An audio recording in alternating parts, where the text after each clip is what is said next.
half a mile, the destination is on your right.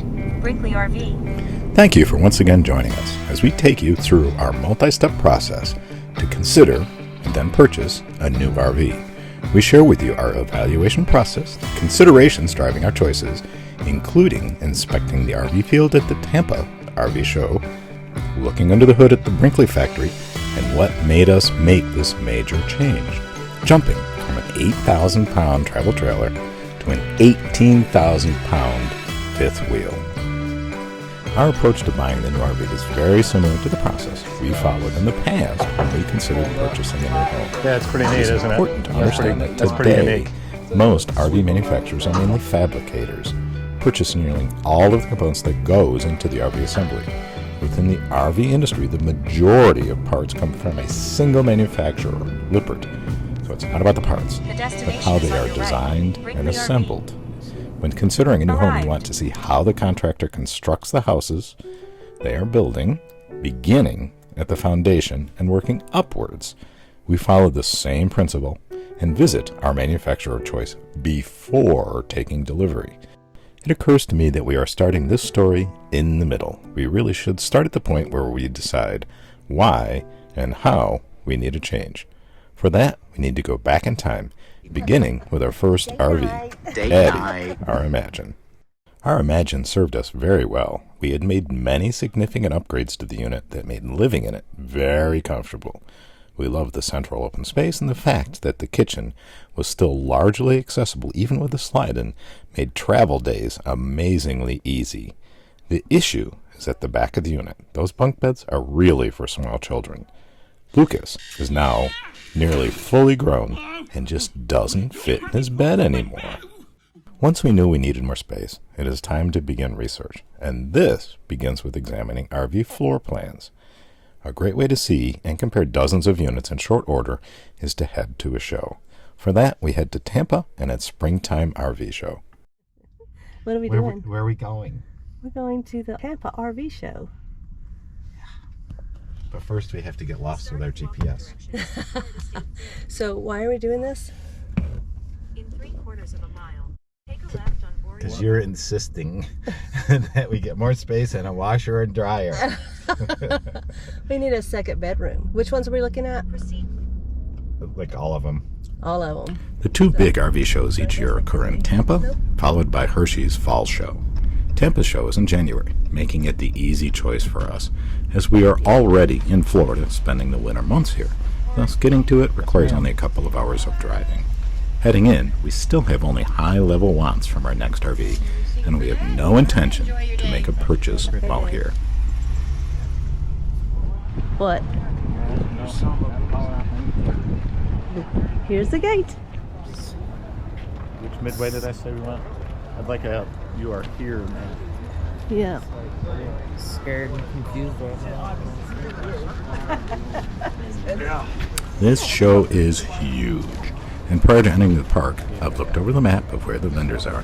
In spite of having a plan, we are routed through a side gate coming into the park, and this has made it quite hard for me to know how to find the vendors we came to look at.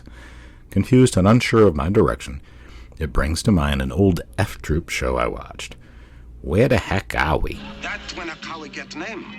Medicine man say to my ancestor, I think we lost. Where the heck are we? It's not a 610, it's a 410. So that's even older. So Lucas, Move to the side a little. Yeah. All right, if we get separated, start calling each other and picking where we're going to meet. Yeah. I'll just say I'm near people. I'm not really. It has the loft. It's got the loft. Wow, look at these big cabinets. Upstairs, it's a loft. Yeah. A lot of them are doing it so. Look, feel the heat from this. Holy cow. You feel it, Lucas? No. You don't feel the heat. Perfect for kids. That's why we're looking for a bigger one. I like it. The handle is made of cardboard. Well, Gramps is going to talk about, look, the door is not wood. Right, honey? What's that, hon? It's not wood. The door is plastic. just like in prisons. Yeah. No, well, yeah. What about the cabinets in the kitchen? And look, a full stove. I could stick everything in it. Doesn't look full. It is. For an RV, it is. Considering that ours is this big or this high. It's not huge, but it's very efficient. What is this?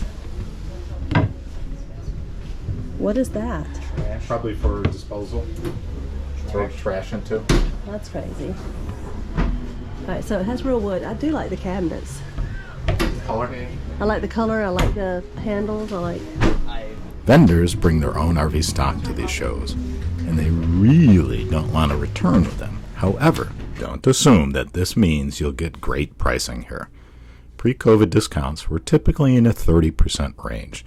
Today, it is less, closer to 25%, typically. But some vendors are hot and others are not.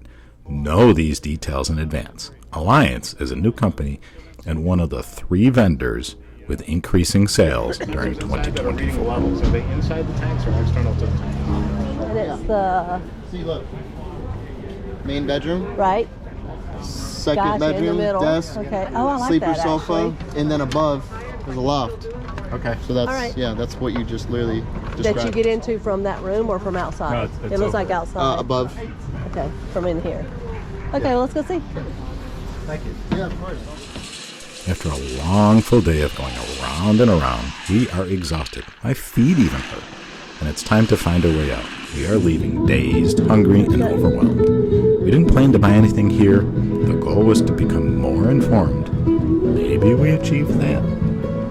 Compare and contrast. The next step is to develop requirements. Take your time doing this. It'll take the fog out of making a purchase. We discussed this at length and came up with 3 key areas of interest. These were functionality, sustainability, and livability. We created lists within these areas and crushed them down to the most essential ones from our perspective. What we wanted for Lucas, and again, as well as what we think his requirements were.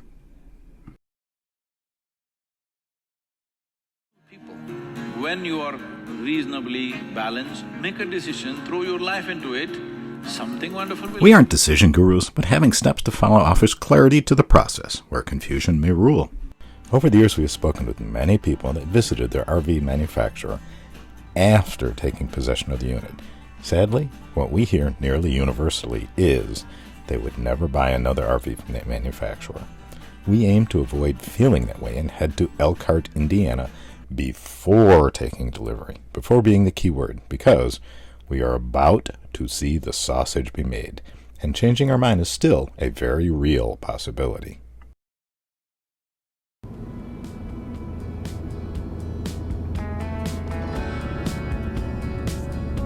The destination is on your right. Brinkley RV.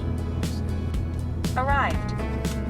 As we pull into the parking lot, we are very aware that Brinkley is a young startup company, and that we are taking a chance going with them. So, you may ask, why would we do this?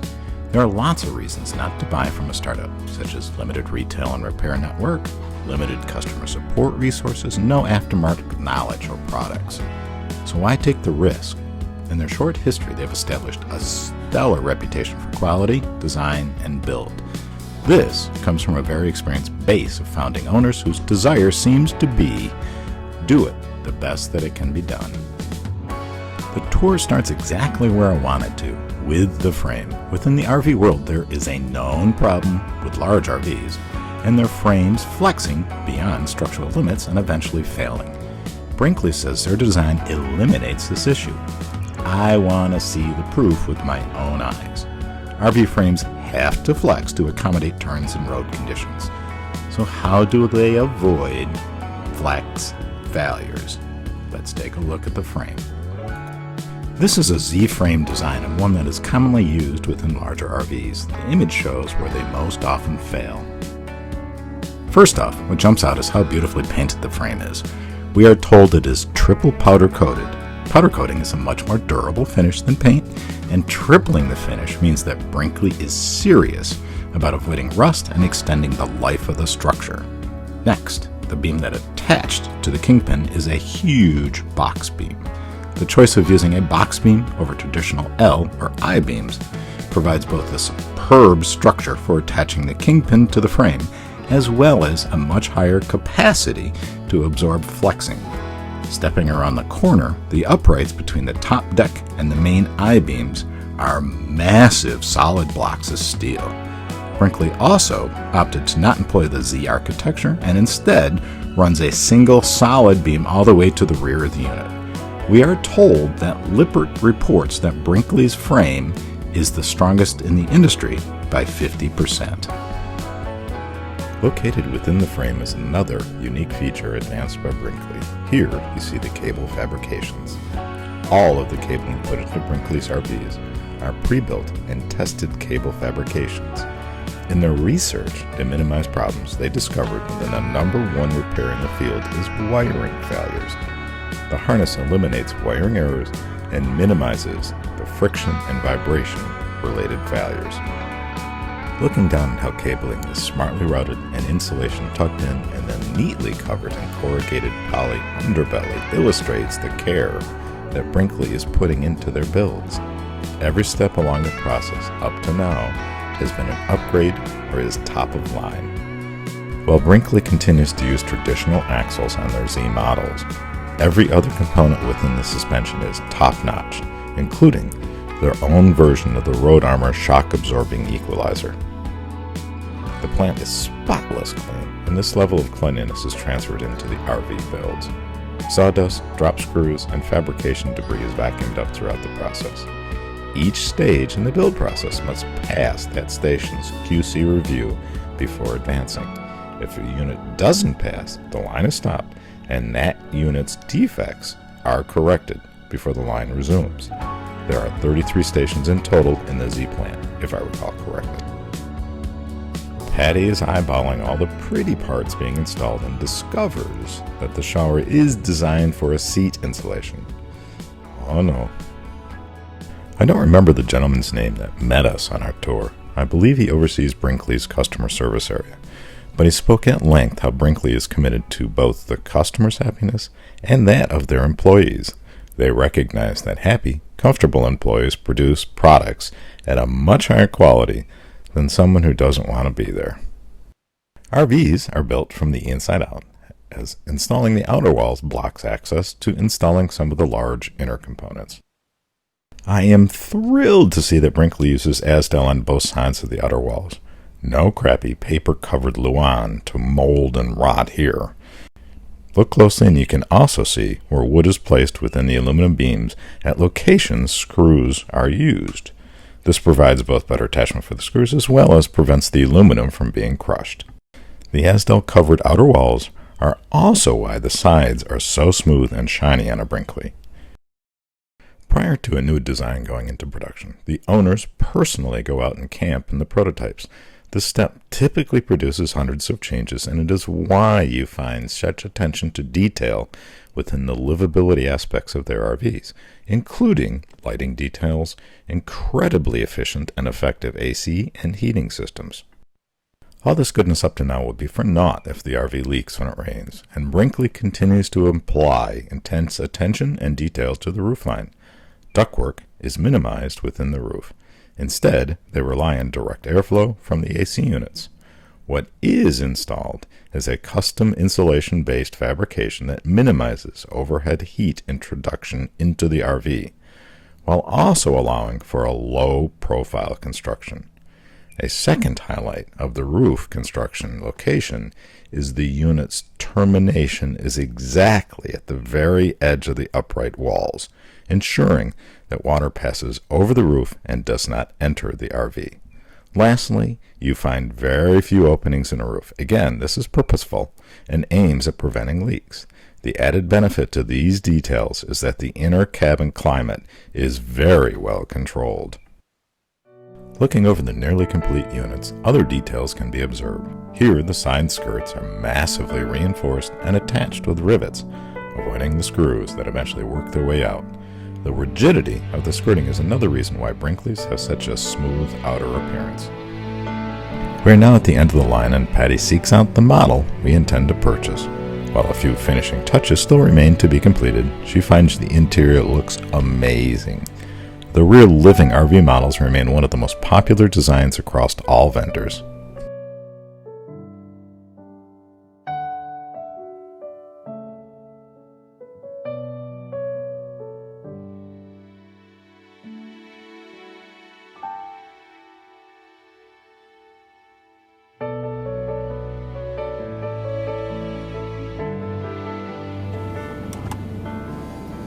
Starting route to Elkhart County 4-H Fairgrounds. The tour is over, and in the 2+ hours looking over the internals of the Brinkley, we don't have any concerns with going forward with our decision.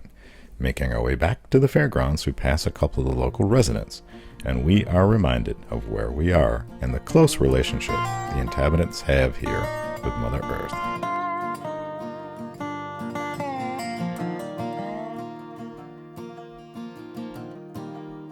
Returning back to our campsite at the Elkhart County Fairgrounds, we have a few hours left in the day, and we take that time to look around.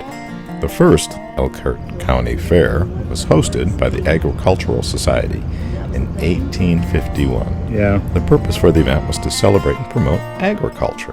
173 years later, that same purpose is pursued here today, extending now to 9 days and hosting 200,000 guests. We're amongst the enemies, honey. Yes, we are.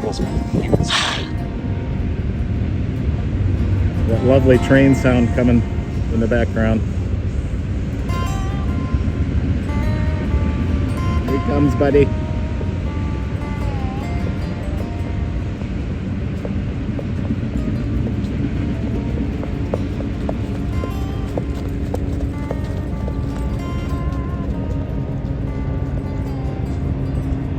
Pretty neat.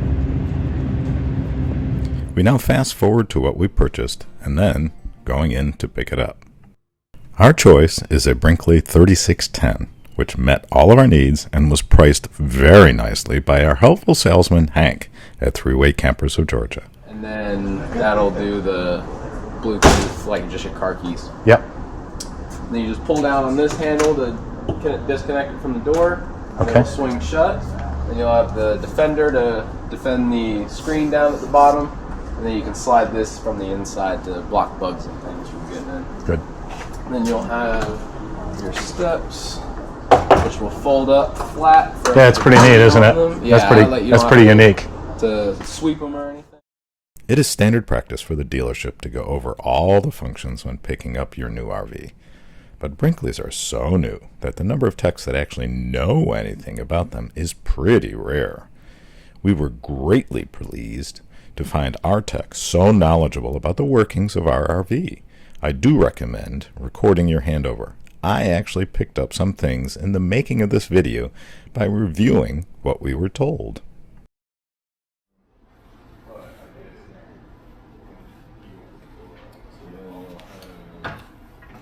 Awnings on here.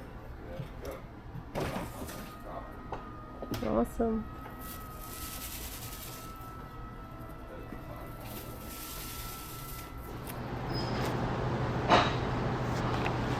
Cheat sheet.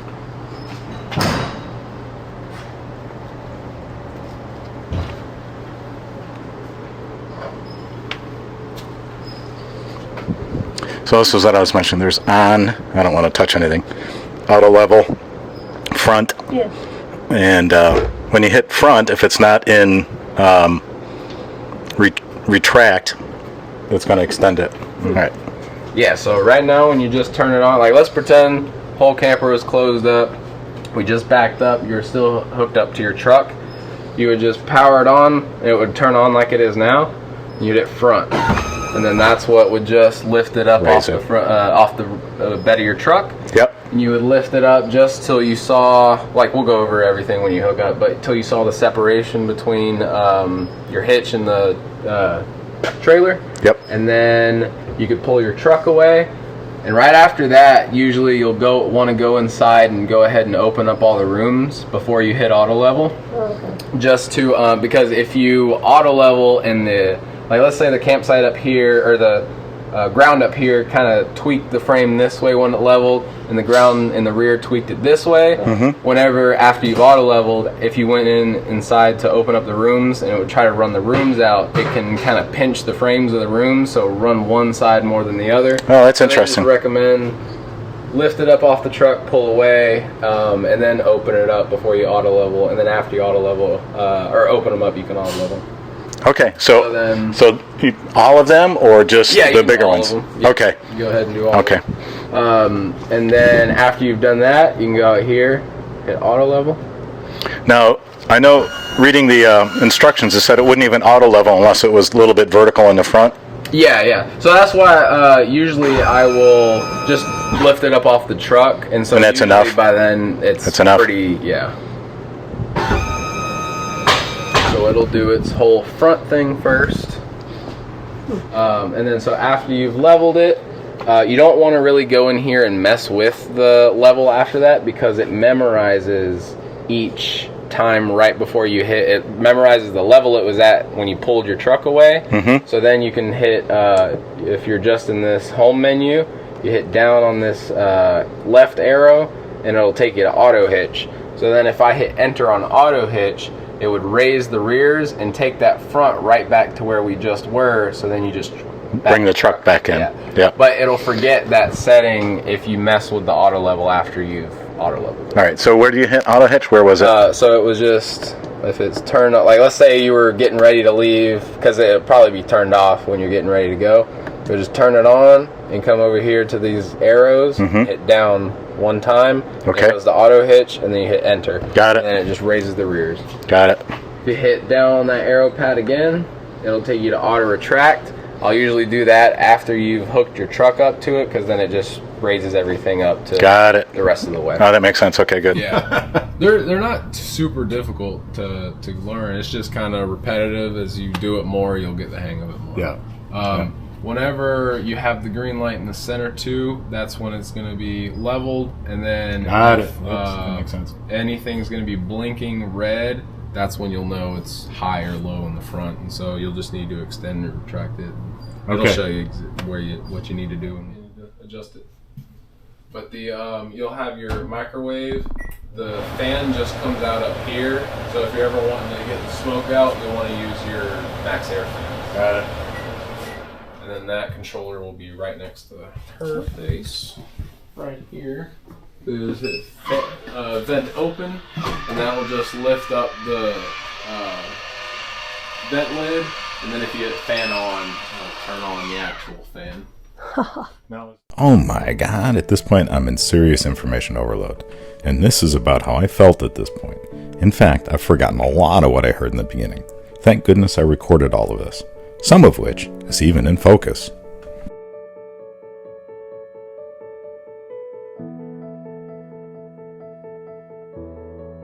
That is the TPMSM backup camera, both of which they set up in my truck before we pull away.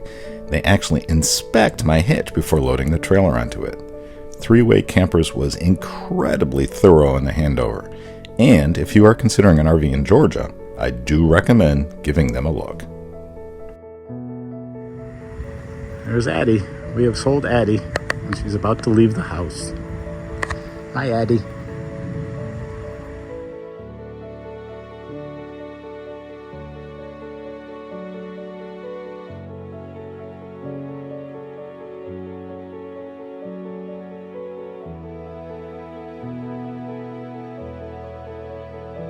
Thank you for taking the time to watch our video. We are very appreciative of your joining us on our travels. If you are still here, you are either family or a close friend, so please take the time to like and subscribe to this video. This does help to inform the algorithm to promote the video so that others may see it.